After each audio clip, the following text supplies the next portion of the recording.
Pedhead vytvořil dětskou čepici s unikátní ochranou, která výrazně pomáhá snížit riziko poranění dětské hlavičky. Čepice Pedhead byla speciálně navržena tak, aby vypadala jako běžná zimní stylová čepice a přitom obsahuje zpevňující polstrování.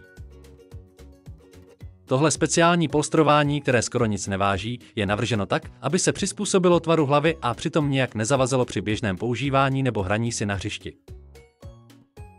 Ochranné polstrování reaguje na teplotu těla a do minuty se ještě více přizpůsobí tvaru dětské hlavy a stane se tak druhou kůží.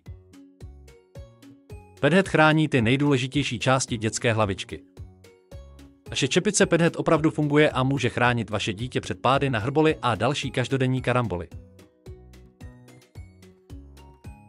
Podle testů dokáže naše polstrování absorbovat zásah až o síle 150 kg.